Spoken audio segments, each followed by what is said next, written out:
नमस्कार दोस्तों, स्वागत है आपका हमारे आध्यात्मिक चैनल पर, जहां हम आपके लिए लाते हैं धर्म, मंत्र और जीवन को सकारात्मक बनाने वाले रहस्य। आज हम बात करेंगे एक ऐसे महीने की जिसे महीनों का राजा कहा जाता है, बैसाख महीना। यह समय, यह काल, यह मास, ये सिर्फ समय का चक्र नहीं है, बल्कि एक अवसर है, एक द्वार है जो हमें अपनी आंतरिक यात्रा में आगे बढ़ाता है। इस वीडियो में जानेंगे क्यों है ये इतना पवित्र, क्या करना चाहिए इस महीने में और कैसे पा सकते हैं मोक्ष। वीडियो को अंत तक जरूर देखें और लाइक, शेयर और सब्सक्राइब करना ना भूलें। दोस्तों, बैसाख, यह नाम सुनते ही मन में एक अलग ही ऊर्जा का संचार होता है, एक उल्लास, एक उमंग। यह महीना हिंदू पंचांग का दूसरा महीना होता है, जो चैत्र मास के बाद आता है, जब प्रकृति अपने पूरे शबाब पर होती है। चारों ओर हरियाली, फूलों की खुशबू, नयापन। ये मास सूर्य के मेष राशि में प्रवेश के बाद शुरू होता है और इस राशि का स्वामी मंगल होता है, जो ऊर्जा, साहस और पराक्रम का कारक है। इसलिए ये मास नए आरंभ, नए संकल्प और नए उत्साह का प्रतीक माना जाता है। इस मास में किए गए स्नान, दान, जप और तप का फल कई गुना अधिक होता है, क्योंकि प्रकृति खुद ही इस समय अपनी पूरी ऊर्जा से भरी होती है और हमारे भीतर भी उसी ऊर्जा का संचार करती है। इसे महीनों का राजा भी कहा जाता है, क्योंकि यह धर्म, पुण्य और मोक्ष प्राप्ति के लिए सबसे श्रेष्ठ माना गया है। जैसे एक राजा अपने राज्य का पालन करता है, उसी तरह यह मास भी हमें एक अनुशासन में रहकर अपने आंतरिक राज्य को समृद्ध करने का अवसर देता है। हमारे शास्त्रों में, पुराणों में बैसाख मास की महिमा का वर्णन मिलता है। पद्म पुराण, स्कंद पुराण और भविष्य पुराण में इस मास के महत्व को विस्तार से बताया गया है।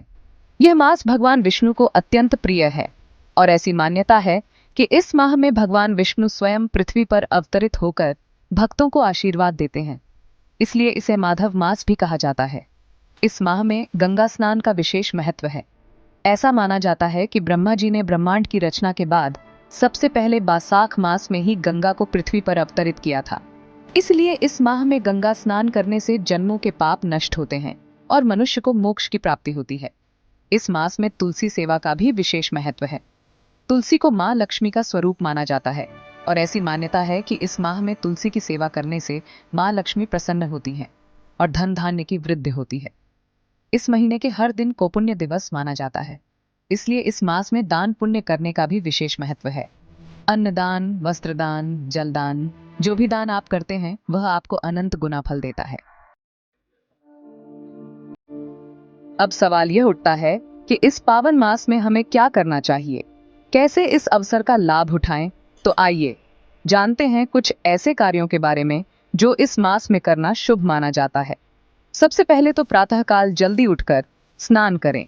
यदि संभव हो तो गंगा या किसी पवित्र नदी में स्नान करें। यदि यह संभव न हो तो स्नान के जल में गंगा जल मिलाएं।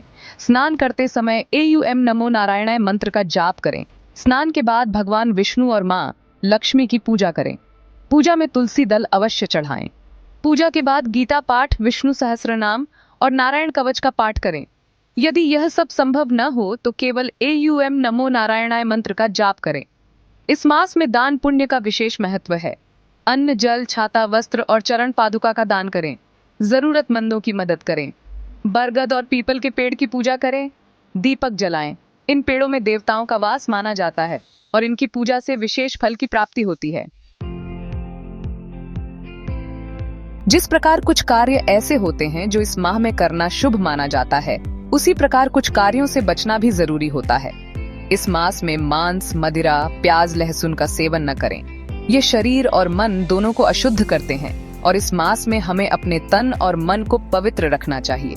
क्रोध, लोभ, मोह, अहंकार जैसे विकारों से दूर रहें। गुस्सा, झूठ और अपशब्दों से बचें। ये सब नकारात्मक भावनाएं हमें हमारे आध्यात्मिक विकास में बाधा पहुंचाती हैं।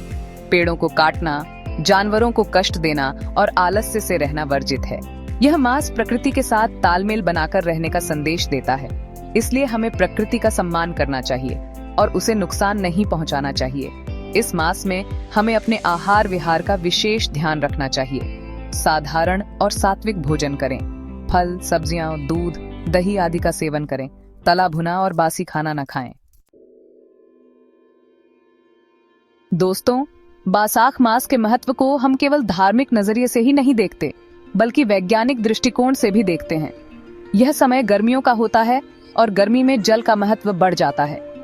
इसी वजह से दान और जल सेवा की परंपरा इस मास से जुड़ी है। तुलसी और पीपल जैसे पेड़ इस मौसम में अधिक ऑक्सीजन छोड़ते हैं, जिससे वातावरण शुद्ध रहता है। इसीलिए इन पेड़ों की पूजा और उनके नीचे दीपक जलाने की परंपरा है। मानसिक रूप से भी यह समय बहुत महत्वपूर्ण होता है।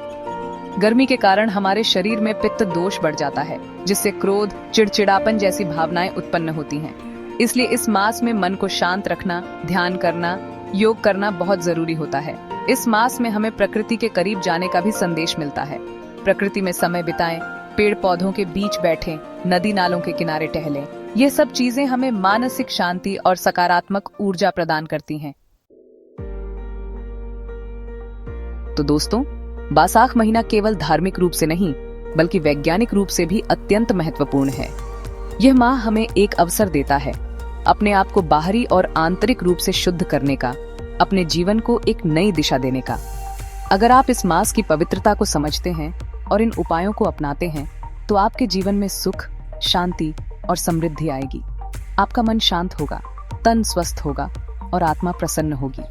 अगर आपको यह वीडियो ज्ञानवर्धक लगा हो तो कृपया इसे लाइक करें, अपने दोस्तों और परिवार के साथ शेयर करें और ऐसे ही आध्यात्मिक विषयों के लिए हमारे चैनल को सब्सक्राइब करें।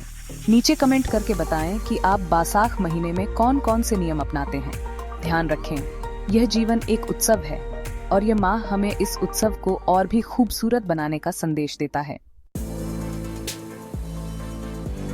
तो मित्रों, बैसाख का यह पावन माह ये सिर्फ एक महीना नहीं, बल्कि एक अवसर है, एक आह्वान है जो हमें अंदर झांकने का, खुद को पहचानने का न्योता देता है। ये समझने का कि हम सिर्फ यह शरीर नहीं, बल्कि उससे कहीं बढ़कर हैं। जैसे प्रकृति बैसाख में नए सिरे से खिल उठती है, वैसे ही आप भी अपने जीवन को नए सिरे से जीने का संकल्प लें।